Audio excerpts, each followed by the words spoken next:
जिसकी संख्या 28 है और कुल मिला करके लगभग 9 करोड़ जनता है। और पूर्वांचल पब्लिक पार्टी, जिसका एक तरीके से हम बैकबोन कह सकते हैं हम लोग, पूर्वांचल मूवमेंट संगठन। आप अपना परिचय दीजिए। राजेश आजाद, राष्ट्रीय अध्यक्ष, पूर्वांचल पब्लिक पार्टी। आज आप लोगों ने किस प्रकार का बैठक किया और निर्णय क्या हुआ? जैसा कि हम अभी थोड़ी देर पहले चर्चा भी कर रहे थे, पूर्वांचल पब्लिक पार्टी के पदाधिकारियों की हम लोगों ने आज सिगरा पे बैठक की। बैठक में निर्णय लिया कि जो रिक्शा चालक हैं, मालिक हैं, ई रिक्शा चालक हैं, मालिक हैं, और ट्राली चालक मालिक और मजदूरों के समर्थन को लेते हुए अपने पूर्वांचल राज्य निर्माण के लिए जो आंदोलन निरंतर हम चला रहे हैं उसको और मजबूत करेंगे। साथ ही यह पहले से ही तय है हम लोगों का कि इस उपेक्षित तबके के हितों की लड़ाई के लिए हर स्तर पर हम लोग निर्णायक संघर्ष करेंगे, करते आ रहे हैं। और इनकी भी बड़ी समस्याएं, आरटीओ वाले तंग करते हैं, पुलिस के लोग तंग करते हैं, इन सबों से निजात दिलाने के लिए और इनके मूल हितों की रक्षा के लिए पूर्वांचल पब्लिक पार्टी निरंतर संघर्ष कर रही है। और आज के बैठक में वरिष्ठ पदाधिकारियों ने भावी उत्तर प्रदेश विधानसभा चुनाव में 170 सीटों पे प्रत्याशी खड़े करने के लिए गए पूर्ण निर्णय पर भी विचार किया है, बातें करी हैं हम लोगों ने बैठ करके, जिसमें यह तय हुआ कि उन उपेक्षित तबकों को, और वो किसी भी जाति से संबंधित, पार्टी सर्व समाज के हित रक्षा के सवाल पर, पूर्वांचल राज्य का निर्माण करने के सवाल पर, पूर्वांचल में 9 करोड़ जनता को रोजी रोजगार उपलब्ध कराने के सवाल पर, पेयजल, बिजली फ्री में निःशुल्क तौर पर उन्हें मुहैया कराने के सवाल पर चुनाव लड़ रही है।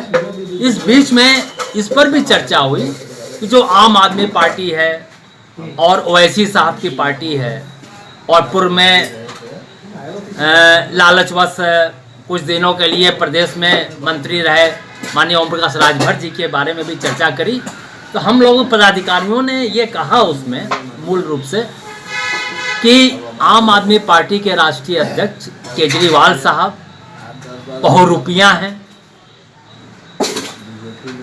सुभा सपा के राष्ट्रीय अध्यक्ष और पूर्व प्रदेश के मंत्री माननीय ओम प्रकाश राजभर जी सौदागर हैं, और सांसद ओवैसी साहब बहेलिया हैं। और इन दलों और इनके तरह अन्य कुछ दलों के जो नेता ये लोग हैं, ये लोग पूर्वांचल के भरोसे, पूर्वांचल की जनता को जो देश की आज़ादी के बाद से निरंतर छली जा रही है, बेवकूफ़ समझते हुए इन्हें फिर से एक बार मूर्ख बना करके ये समझ रहे हैं कि उत्तर प्रदेश में चुनाव के बाद सरकार बनवाएंगे।